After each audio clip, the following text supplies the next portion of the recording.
My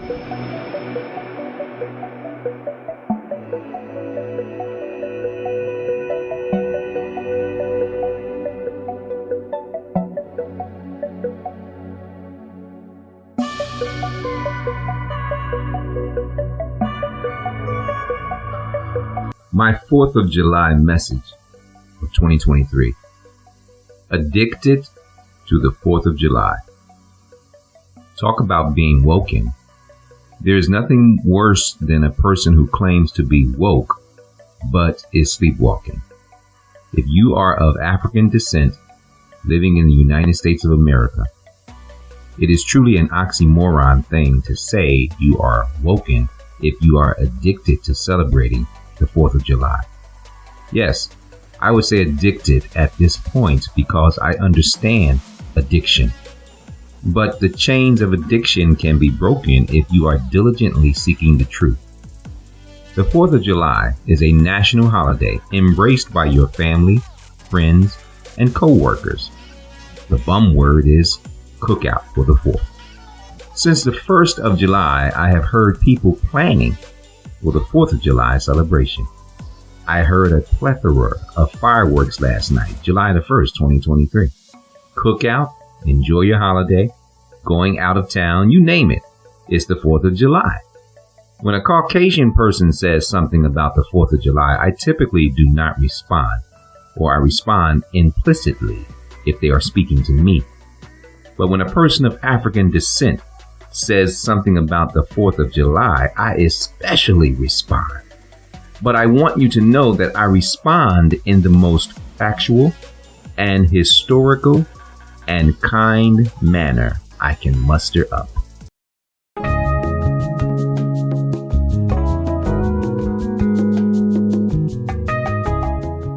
Even with facts, Negroes are the hardest people to convince. And coupled with addiction, it is almost impossible to convince Negroes. The internet is flooded nowadays with the iconic Frederick Douglass and his speech, "What to the slave is the 4th of July?" But even with the knowledge of the abolitionist Frederick Douglass, black folk remain addicted to a national lie. Think about it. The 4th of July was born out of the 13 colonists who rebelled against the King of England. The Revolutionary War was clearly an act of rebellion.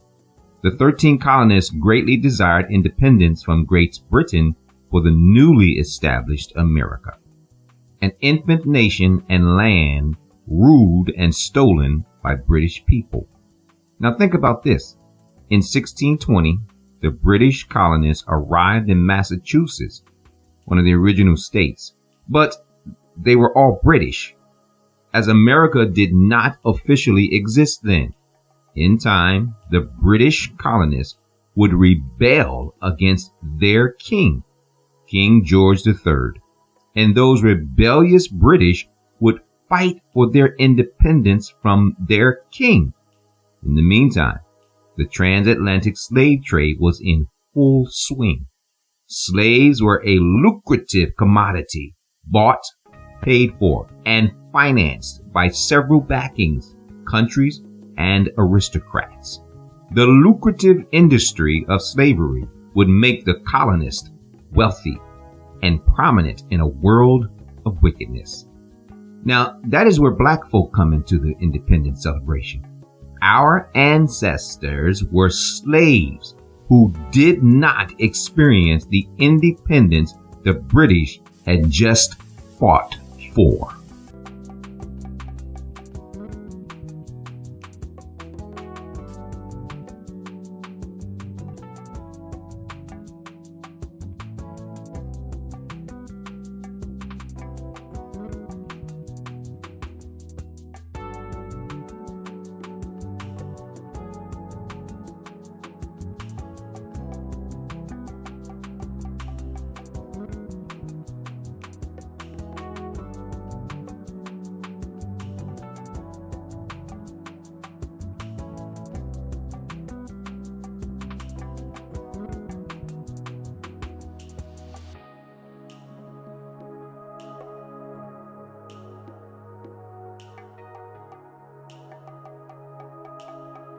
The justification for the British in waging war against their king, the King of England, and the King of the 13 colonies, was they claimed the king was a tyrant.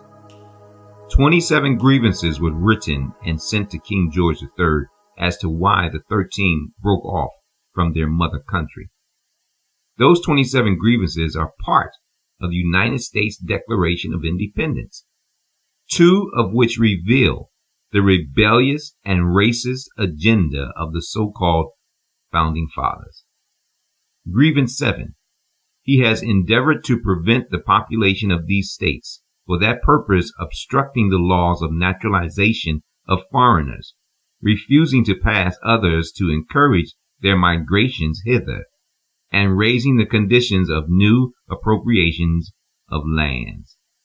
Historians claim these migrants were of German descent and began to flock to pre-America during that era.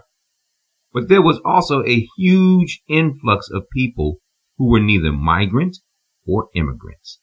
Black people from West Africa and the slave coast of Negro land were chattel and viciously exploited by the 13 colonies broken off from Great Britain.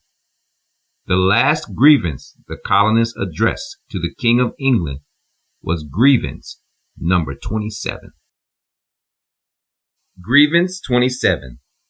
He has excited domestic insurrections amongst us, and has endeavored to bring on the inhabitants of our frontiers the merciless Indian savages, whose known rule of warfare is an undistinguished destruction of all ages, sexes, and conditions. The first president of the stolen land of America, Mr. George Washington, and all the signatories of the Declaration of Independence believed the native Indians were savages. King George III vehemently withstood not only the insurrection of the 13 colonies, but the philosophy, religion, Christianity, and treatment of those black slaves. The Christianity practiced by the 13 colonies were deemed hypocritical by King George III of England. The king wrote a proclamation to Parliament denouncing slavery. King George III never owned a slave and stated the difference in color, manner, and customs of the slave is utterly absurd. However, about 41 of the 56 signatories to the Declaration of Independence were slave owners. Now go figure why you Negroes celebrate the 4th of July. I truly think you are addicted to the lie.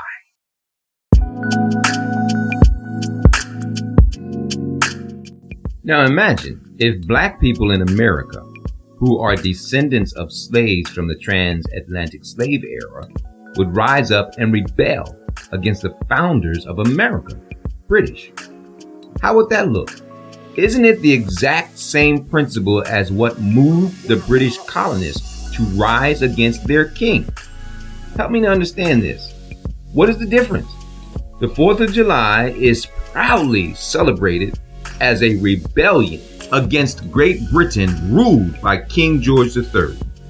Please, how the hell does any of these facts and history relate to a Negro celebrating the 4th of July? Some ignoramuses would say, well, that's not the case nowadays. We are now independent. What are you black people independent from? America? The government? Your employer? Who? And what? It would seem to me that the rebellious, insurrection, racist colonists were the actual tyrants and not King George III of England. This view is not an attempt to exonerate the king or the future actions of England. Instead, present the real reason July the 4th is celebrated. A group of British people breaking off from their homeland, demonstrating rebellion, insurrection, hate, racism, and prejudice. And that reason has been the practice of the United States of America ever since. If you are woken, then you see. If you are a Negro living in America and you are still addicted to the 4th of July, then you are sleepwalking. Come out from among them, my people, says the Most High Elohim Yah. Shalom.